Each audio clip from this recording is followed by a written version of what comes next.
السلام علیکم دوستوں، انسائیڈ میں معظم فخر میں خوش آمدید۔ حمزہ شہباز صاحب نے نہ صرف مریم صاحبہ کے موقف کو رد کر دیا بلکہ کھل کر سامنے آ گئے اور ان کا یہ کہنا ہے کہ پارٹی سطح پر جو بھی فیصلے ہوتے ہیں وہ پارٹی قیادت کرتی ہے اور جماعت من حیث الجماعت اپنی پارٹی قیادت کا جو فیصلہ ہے نہ صرف اس پر کھڑی ہوتی ہے بلکہ اس پر پیرا دیتی ہے۔ ماضی میں بھی ہم نے ایسا کیا، مستقبل میں بھی ہم ایسا کریں گے اور اس وقت بھی ہم ایسا کریں گے۔ معاملہ کیا ہے؟ معاملہ ہے جناب وہ بیان جو مریم صاحبہ نے دے دیا تھا، اور مریم صاحبہ نے کہ اس بیان نے، میں نے آپ کو اس دن بھی کہا تھا کہ ایک آگ لگا دی ہے اور وہ آگ اب خود مسلم لیگ نون کے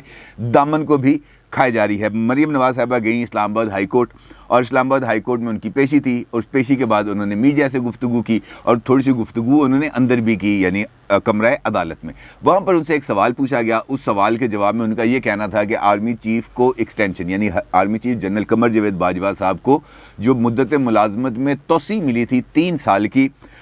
وہ ایک گناہ تھا اور میرا اس نال کوئی لینا دینا نہیں، مریم صاحبہ کا یہ کہنا تھا۔ اور اس ایک بیان کے بعد مسلم لیگ نون کی صفوں کے اندر ایک دفعہ پھر ایک انتشار کی صورتحال سامنے آئی، بلکہ یہاں تک ہوا، یہ بھی ایک پاکستان کی شاید سیاسی تاریخ میں پہلی مرتبہ ایسا ہو کہ خود مریم نواز صاحبہ کے ترجمان سابق گورنر سندھ محمد زبیر صاحب کو بھی آخرکار یہ کہنا پڑے گا کہ مریم صاحبہ نے یہ جو بیان دیا، یعنی آرمی چیف کی ایکسٹینشن کو گناہ قرار دینے کا، وہ ان کی ذاتی رائے ہے۔ یعنی یہ جو کچھ کہا، انہوں نے کہا ہمارے ذمہ یہ کو بات نہ ڈالیں، میری اچھی خاصی دوستی ہے آرمی چیف کے ساتھ، 2-3 دفعہ میری ملاقاتیں بھی ہو چکی ہیں اور مستقبل میں بھی ملاقاتوں کا امکان ہے، لہٰذا اس بات کا جو بوجھ ہے وہ میں نہ برداشت کر سکتا ہوں، نہ مجھ پر ڈالنے کی کوشش کی جائے، لہٰذا وہ بھی سائڈ پہ ہو گیا۔ اب مریم صاحبہ بھی اس دن کے بعد، یعنی یہ بیان دینے کے بعد ٹویٹر پر تو تھوڑی بہت ایکٹیو ہیں لیکن اس کے علاوہ وہ خاموش ہیں۔ اب ہوا کیا، آج پنجاب اسمبلی کے باہر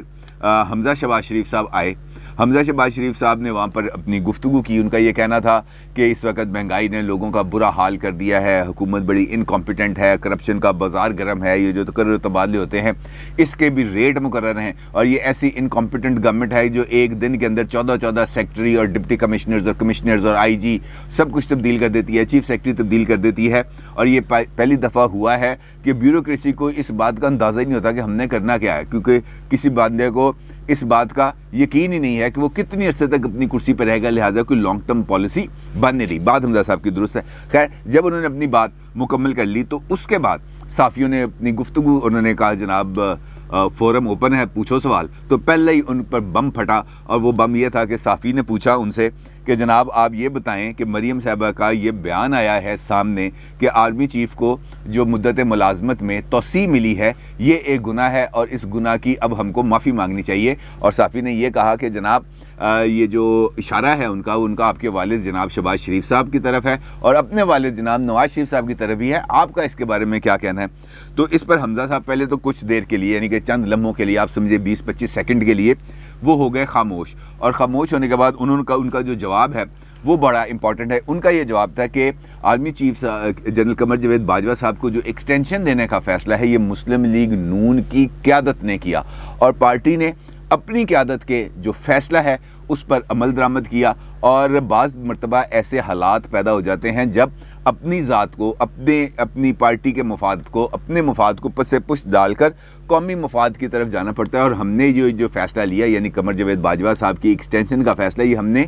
قومی مفاد میں لیا، اور اس فیصلے پر مسلم لیگ نون آج بھی قائم ہے، اور ہمیں اس فیصلے کے اوپر کسی قسم کی کوئی ندامت نہیں۔ یعنی سیدھے الفاظ میں انہوں نے کہا کہ مریم صاحبہ کو کہ جناب آپ نے یہ جو بات کی ہے اس بات کے ساتھ ہم بھی ڈسٹینس اختیار کر رہے ہیں، اور یہ مسلم لیگ نون کے اندر میں نے آپ کو پہلے بھی ایک مثال دیا محمد زبیر صاحب کی، اب حمزہ صاحب کی طرف سے یہ بیان آنا اور اس موقع پر یہ بیان آنا خاصی حد تک امپورٹنٹ ہے، کیونکہ مسلم لیگ نون کے اندر جو تقسیم ہے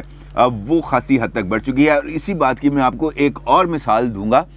وہ بھی آج کی ہے، وہ بھی آج کا ایونٹ ہے، وہ ہے راولپنڈی کا، جہاں پہ مسلم لیگ نون کا ورکرز کنونشن تھا، اور وہاں پر مسلم لیگ نون کے ایک نہایت سینئر لیڈر نے اپنے پارٹی کارکنوں کو مخاطب ہو کے اس بات کا اشارہ دیا کہ پارٹی لیول پر، یعنی پارٹی کی لیڈرشپ کے لیول کے اوپر خاصے اختلافات پائے جاتے ہیں، اور ان اختلافات کی وجہ سے پارٹی کے اوپر جو پارٹی کی موبلٹی ہے اور پارٹی کے لوگوں کے ساتھ جو انٹریکشن ہے اور لوگوں کے اندر پارٹی کی جو بیانیہ ہے اس کو لے کر آگے جانے میں خاصے مسائل کا سامنا ہے۔ یہ لیڈر ہیں جناب خواجہ محمد آصف صاحب، جو سابق وزیر دفاع بھی ہیں، سابق وزیر خارجہ بھی ہیں، نواز شریف صاحب کی بہت ان کی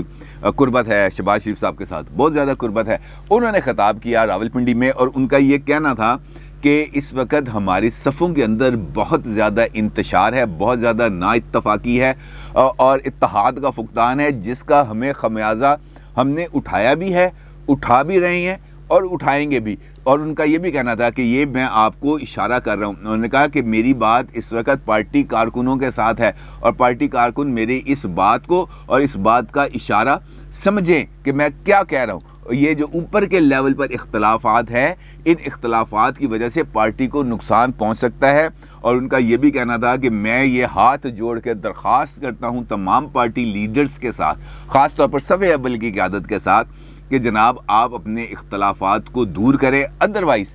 مسلم لیگ نون کے لیے اگلے الیکشن کو جیتنا, نواز شریف صاحب کو چوتھی مرتبہ یعنی نواز شریف صاحب کی پارٹی کو چوتھی مرتبہ اقتدار میں لانا بہت حد تک ناممکن ہو جائے گا. یہ ہے وہ ویو لینتھ جو اس وقت مسلم لیگ نون میں پائی جاتی ہے, اور اسی ویو لینتھ کی وجہ سے یعنی اس ڈسٹربنس اور اس ڈسٹارشن کی وجہ سے مسلم لیگ نون کے جو بیانیے کے اندر جو اختلافات ہیں, جو پارٹی کے اندر کے جو صورتحال ہے, وہ بہت زیادہ ابھر کے سامنے آتی ہے. حمزہ شہباز صاحب بہت سافٹ سپوکن ہیں, بہت کم میڈیا کے ساتھ انٹریکشن کرتے ہیں, لیکن آج کی جو ان کی انٹریکشن ہے اس کے اندر دو باتوں کا انہوں نے اعتراف کر لیا. ایک اس بات کا اعتراف کر لیا کہ مریم صاحبہ کے بیان سے مسلم لیگ نون نے دوری اختیار کر لی ہے, ڈسٹنس اختیار کر لیا ہے. اور دوسرا اعتراف انہوں نے ایک اور کیا, اور وہ اعتراف ہے جناب کہ انہوں نے اس بات کا اعتراف کر لیا کہ ہم نے جان بوجھ کر ابھی تک پنجاب کی گورنمنٹ کو ڈیسٹیبلائز نہیں کیا, ہم نے نہیں گرایا, کیونکہ ہم یہ چاہتے تھے کہ لوگوں کے سامنے یہ جو بزدار سرکار ہے اور عمران خان صاحب کی جو پی ٹی آئی کی گورنمنٹ ہے, اس کو برے طریقے سے ایکسپوز کر لیا جائے. جب یہ ایکسپوز ہو جائے گی تو پھر خود بخود اپنے ہی وزن سے یہ گر جائے گی, اور ہم کوئی غیر جمہوری راستہ کیوں اختیار کریں, یعنی جو اس کام نے خود بخود ہو جانا ہے, اپنے ہی وزن سے گر جانا ہے, تو اس کے لیے ہم طاقت کیوں استعمال کریں. لیکن یہاں پر ایک سوال ہے کہ بطور سیاستدان, بطور اپوزیشن لیڈر پنجاب اسمبلی, بطور نائب صدر مسلم لیگ نون اور بطور صاحبزادہ جناب صدر مسلم لیگ نون حمزہ شہباز صاحب کی یہ ذمہ داری بنتی تھی. ایون شہباز صاحب کی بھی ذمہ داری بنتی ہے, نواز صاحب کی بھی ذمہ داری بنتی ہے کہ جب وہ دیکھ رہے ہیں کہ ملک کا اس وقت برا حال ہو چکا ہے, پنجاب گورنمنٹ کی انکمپیٹنسی کی وجہ سے لوگوں کی جو زندگی ہے وہ مشکل ہو چکی ہے, لوگوں کے لیے جو روزمرہ زندگی کے لیے جو ان کے لیے درکار وسائل ہیں وہ بھی کمیاب ہو چکے ہیں, بالکل ان کو نہیں مل رہے, بلکہ جو سڑکیں ہیں, جو سیوریج ہے, جو بجلی پانی گیس کا نظام ہے, سب برے طریقے سے درم برم ہو چکا ہے. اور وہ خاموش بیٹھ کے یوں ہاتھ باندھ کر نظارہ کریں گے کہ اچھا یہ جناب یہ جو آگ لگ رہی ہے یہ اچھی طرح سارا کچھ جلا دے تاکہ اس کا الزام ہم پر نہ آئے. یہ بھی ایک بہت بڑی کرپشن ہے, یہ بھی انکمپیٹنسی ہے, اور اس کا ان کو بھی جواب دینا پڑے گا, کیونکہ جب وہ لوگ جائیں گے عوام میں تب عوام ان سے پوچھیں گے کہ جناب وہ تو غلط تھے, وہ تو ہماری ایسی تیسی پھیر رہے تھے, وہ تو ہمیں سکرو کر رہے تھے, وہ تو ہمارا بھرکس نکال رہے تھے, اور آپ سائڈ پہ کھڑے تھے, آپ سائڈ پہ کھڑے تماشا دیکھ رہے تھے, آپ پی ڈی ایم کھیل رہے تھے, آپ اپنی سیاست کا جو ہے وہ اپنے اختلافات کی لڑائیاں لڑ رہے تھے, آپ اپنے بیانیوں کی لڑائی میں مصروف تھے, اور آپ جانتے تھے, آپ میں یہ طاقت تھی, آپ میں یہ اختیار تھا کہ آپ پنجاب حکومت گرا سکتے تھے, لیکن آپ نے نہیں گرائی. اور اس کا جواب مسلم لیگ نون کو اور خاص طور پر حمزہ شہباز صاحب کو, کیونکہ وہ لیڈر آف دی اپوزیشن ہے, ان کو دینا پڑے گا, اور یہ جواب دیے بغیر ان کی جان نہیں چھوٹے گی. مسلم لیگ نون کے اندر اختلاف, مسلم لیگ نون کے اندر قیادت کی لڑائی, مسلم لیگ نون کے اندر جو ٹرانزیشنل فیز ہے, ایک قیادت نے دوسری قیادت کو فیڈ آؤٹ کرنا ہے, بالکل درست ہے, یہ ہوتا ہے, ہر ایک سیاسی جماعت کے اندر ایسا عمل ہوتا ہے اور ہوتا رہے گا, اس سے کسی کو کوئی دو رائے نہیں. ہم نے ماضی میں دیکھا بے نظیر بھٹو صاحبہ پیپلز پارٹی کی چیئر پرسن تھیں, اور ان کی والدہ محترمہ جناب نصرت بھٹو صاحب پارٹی کی چیئر پرسن تھی, اور ایک وقت ایسا آیا کہ اسی سینٹرل ایگزیکٹو کمیٹی کے اجلاس میں جہاں پر نصرت بھٹو صاحبہ بطور چیئر پرسن موجود تھیں اور محترمہ بے نظیر بھٹو کو چیئر پرسن موجود تھی, اسی ایگزیکٹو کمیٹی, اس پیپلز پارٹی کی سینٹرل ایگزیکٹو کمیٹی نے اسی اجلاس کے اندر جو بیگم صاحبہ ہیں یعنی نصرت بھٹو صاحبہ, ان کو سائڈ پہ کر دیا اور بی بی کو چیئر پرسن بنا دیا. یہ اس کے اندر کوئی بری بات نہیں. اور بی بی نے آنے کے بعد یعنی اپنی جب انہوں نے یہ جو ہے پارٹی پر اپنی گرپ کو مضبوط کیا, تو انہوں نے اپنے جو قریبی لوگ تھے, جو ان کے ہم خیال تھے, ان کو انہوں نے اپنے گرد جمع کیا, اپنی ایک نئی ٹیم بنائی اور اس کے ساتھ میدان میں آئے. مسلم لیگ نون کے اندر بھی اگر ٹرانزیشنل پیریڈ ہے تو اس کو بہت جلدی اس کو فیڈ آؤٹ ہونا چاہیے، اس کو مکمل، اس ٹرانزیشن کو مکمل ہونا چاہیے، کیونکہ اگر اس میں دیر ہوتی ہے تو پھر اس کا خاصا خمیازہ بھگتنا پڑے گا، اور یہی اشارہ دیا تھا جناب خواجہ آصف صاحب نے۔ دوسری جانب ہم اگر دیکھیں تو ہمارے جو مسائل ہیں وہ دن بدن بڑھتے جا رہے ہیں، بلکہ آج ایک نہایت ہی ناخوشگوار واقعہ ہوا، اور واقعہ ہوا ہے وہ گوادر میں، اور گوادر کے ہائی سیکیورٹی زون میں، یعنی کہ جہاں پر مرینز ہائی وے ہے وہاں پر ایک واقعہ ہوا ہے، بڑا دل خراش واقعہ ہے، کیونکہ وہاں پر ہمارے قائد اعظم حضرت محمد علی جناح صاحب کا ایک مونومنٹ بنایا گیا تھا، ایک مجسمہ بنایا گیا تھا، جس کو آج بم سے اڑا دیا گیا۔ یعنی پولیس کے مطابق، اس ایریے کے جو ایس ایچ او ہیں ان کے مطابق، یہ انڈیپینڈنٹ اردو نے بھی خبر بریک کی ہے، یہ اس وقت ڈان کی ویب سائٹ پہ بھی یہ خبر موجود ہے، سوشل میڈیا پہ بھی سرکولیٹ کری اس کی تصویریں، آپ یہ جو مجسمہ بنا اور مجسمہ گرا اس کی تصاویر آپ اس وقت اپنی اسکرین پر بھی دیکھ سکتے ہیں۔ اس کے اندر واضح طور پر جو پولیس ہے اس کا یہ کہنا ہے کہ یہ بم لگایا گیا رات کو، جو آج صبح 9:15 بجے پھٹ گیا، اور اس کے نتیجے میں قائد اعظم کا جو مجسمہ ہے یہ برے طریقے سے تباہ ہو گیا۔ افسوسناک واقعہ ہے، لیکن یہ سبق بھی ہے ہماری پولیٹیکل قیادت کے لیے بھی، ہماری سیکیورٹی اسٹیبلشمنٹ کے لیے بھی، بلکہ ہم سب کے لیے، کہ یہاں پر اگر بانی پاکستان سے نفرت کا یا ان سے نفرت نہیں کہنا چاہیے،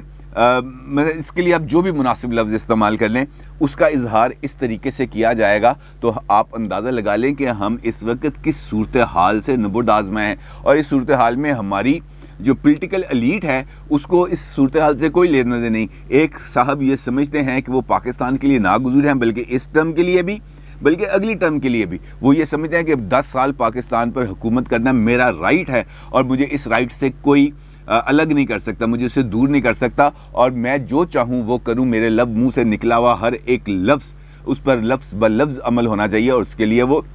سرگرم عمل ہیں۔ ان کو اس بات کے اوپر کسی حکومتی عہدیدار کا ابھی تک اس معاملے کے اوپر کوئی ایک لفظ سامنے نہیں آیا، حالانکہ یہ وہ ایسا واقعہ ہے، کیونکہ پہلے آپ کو پتہ ہے زیارت کے اندر بھی قائد اعظم ریزیڈنسی کو جلا دیا گیا تھا، اور اس کے بعد پھر اس کی تزئین